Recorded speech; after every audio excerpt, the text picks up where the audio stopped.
Assalamualaikum warahmatullahi wabarakatuh. Hai anak-anak ibu sekalian, selamat pagi semuanya. Apa kabar kalian pada pagi hari ini? Sehat kan? Alhamdulillah. Marilah anak-anak semuanya, sebelum kita memulai pembelajarannya kita pada pagi hari ini, kita berdoa terlebih dahulu. Berdoa dimulai, selesai. Terima kasih anak-anak ibu sekalian. Marilah sama-sama kita memulai pembelajarannya kita pada pagi hari ini. Masih dalam materi pembelajaran IPS di bab ke-1 kelas 7 di semester ganjil ini. Ibu akan memberikan pelajaran pada pagi hari ini tentang masalah perubahan akibat interaksi antar ruang. Adapun tujuan pelajaran pada pagi hari ini, Ibu mengharapkan di sini anak-anak dapat menjelaskan perubahan akibat interaksi antar ruang. Interaksi ke ruangan ini meliputi beragam jenis pergerakan seperti perjalanan ke tempat kerja, migrasi, pemanfaatan fasilitas umum, transmisi, informasi, dan modal. Wilayah pemasaran, kegiatan retail, perdagangan, internasional, dan distribusi barang. Semua bentuk interaksi antar ruang itu berdampak pada adanya perubahan. Jika banyak orang dengan berbagai kepentingan selalu datang pada suatu tempat, maka tempat yang dituju akan berkembang menjadi pusat kegiatan manusia yang disebut juga dengan kota.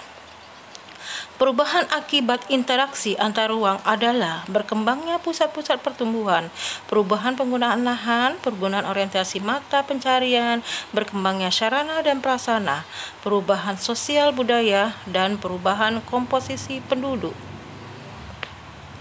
Yang pertama, kita masuki poin yang pertama, yaitu berkembangnya pusat pertumbuhan. Di sini adanya pergerakan orang-orang, yaitu berupa barang, jasa pada suatu lokasi tertentu akan menimbulkan pemusatan aktivitas manusia pada lokasi tujuannya.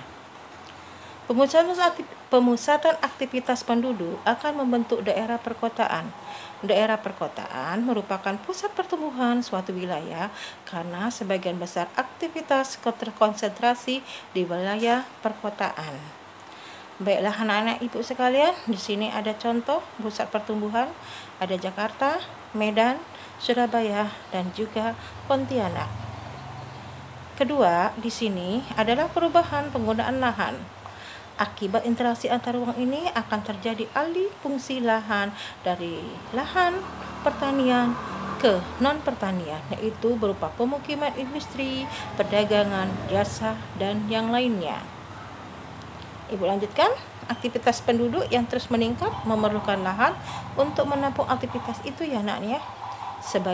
Semakin banyak sini penduduk yang datang ke suatu kota disertai dengan kebutuhan tempat tinggalnya, lahan pertanian beralih menjadi fungsinya menjadi lahan pemukiman. Perubahan penggunaan lahan di sini adalah bertambahnya suatu penggunaan lahan dari satu sisi penggunaan ke penggunaan yang lainnya, diikuti dengan berkurangnya tipe penggunaan lahan yang lain pada suatu waktu ke waktu berikut atau berubahnya fungsi suatu lahan pada kurun waktu yang berbeda. Ini contohnya ya anak-anak ibu sekalian. Di sini ada lahan pertanian berubah menjadi lahan pemukiman. Kamu lihat ya, sering seperti ini ya. Nah, terus kemudian ada lahan pertanian berubah menjadi lahan industri. Ketiga, perubahan orientasi mata pencarian. Interaksi spesial umumnya terjadi karena kepentingan ekonomi, khususnya terkait pekerjaan. Daerah tujuan pergerakan penduduk akan dihuni orang-orang dengan pekerjaan yang beragam. Jenis pekerjaan juga berkembang karena kebutuhan barang dan juga jasa. Semakin beragam, orientasi pekerjaan ini berubah ya anak-anak. Jadi orientasi pada sumber daya alam menjadi pekerjaan lain, khususnya apa? Petani. Nah, kamu lihat di sini. Di sini dari petani yang tadinya orang tuanya petani, kemudian berubah mengharapkan anaknya itu nantinya tidak menjadi seorang petani lagi dan anaknya bisa menjadi seorang pengusaha. Kita lihat di sini para ibu-ibu yang bekerja di sawah, ya. Dia menjadi seorang petani, kemudian mengharapkan anaknya, baik itu anak laki-lakinya ataupun anak perempuannya, bekerja, misalnya bekerja dalam bidang jasa, baik itu dokter ataupun yang lain sejenisnya. Kemudian yang keempat, berkembangnya sarana dan prasarana. Di sini pergerakan orang, barang, informasi memerlukan sarana dan prasarana pembangunan. Sarana dan prasarana semakin meningkat dengan meningkatnya pergerakan. Di sini ada kendaraan, jalan, fasilitas umum, pusat-pusat perdagangan, dan lain-lain terus bertambah dengan semakin meningkatnya interaksi keruangan. Kita lihat di sini sarana dan prasarana, ada transportasi, ada sarana dari pusat perdagangan, sarana sekolah, dan juga pabrik. Kelima, perubahan sosial budaya. Perubahan sosial budaya di sini adanya pergerakan penduduk dari satu tempat ke tempat lain, sertai interaksi sosial. Terjadinya interaksi sosial antara anggota masyarakat akan disertai saling pengaruh. Nah, di sini ada pengaruh norma dan juga nilai yang dianut oleh masing-masing individu atau kelompok masyarakat. Ibu lanjutkan. Perubahan sosial ini menyangkut perubahan status sosial. Berkembangnya suatu wilayah karena interaksi spesial akan mempengaruhi status sosial juga di dalam masyarakat. Perubahan ini juga terjadi pada aspek budaya. Karena penduduk pendatang dan penduduk aslinya memiliki budaya yang berbeda-beda. Perubahan sosial dan budaya saat ini tidak lagi hanya karena pergerakan penduduk, tetapi juga aliran informasi dari suatu daerah ke daerah lain, bahkan antar negara atau benua yang berjarak jauh sekali. Contohnya, tarian breakdance dan makanan berupa burger. Ini digemari oleh masyarakat Indonesia. Ini sudah mengalami suatu yang namanya perubahan. Oke, kamu bisa lihat di sini, yang tadinya masyarakat Indonesia itu gemar dengan tarian daerah, ya, sesuai dengan perkembangan teknologi.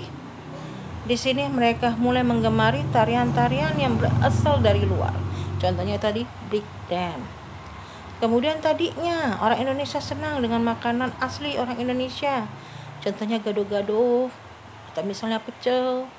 Akhirnya mereka juga menggemari makanan yang berbau-bau luar negeri. Contohnya apa? Burger dan juga sejenisnya. Ibu lanjutkan. Ya, lanjut. Di sini 6, berubahnya komposisi penduduk. Interaksi keruangan dalam bentuk pergerakan orang akan menimbulkan konsentrasi penduduk dalam suatu wilayah. Akibatnya, komposisi penduduk berubah dari awalnya relatif, dia di sini beragam atau seragam, berkembang menjadi yaitu beragam etnik. Karena penduduk tersebut memiliki latar belakang berbeda, misalnya agamanya, status sosialnya, usianya, jenis kelaminnya, mata pencarian, etnik atau suku bangsa, dan juga yang lain-lainnya. Nah, kita lihat di sini beragam kebudayaan. Beragam kebudayaan kita di sini, kita mempunyai berbagai macam suku bangsa. Ada suku Bali, suku Sunda, dan suku-suku yang lainnya. Ya, berasal dari beragam kebudayaan, yaitu menjadi satu, yaitu Indonesia Raya. Baiklah anak-anak ibu sekalian, anak-anak ibu yang hebat, ibu akhiri materinya kita. Tetap jaga kesehatannya. Insya Allah kita akan bertemu di minggu depan, ya. Semoga kita akan terus diberikan kesehatan. Ibu tutup, wabillahi taufiq wal hidayah. Assalamualaikum warahmatullahi wabarakatuh.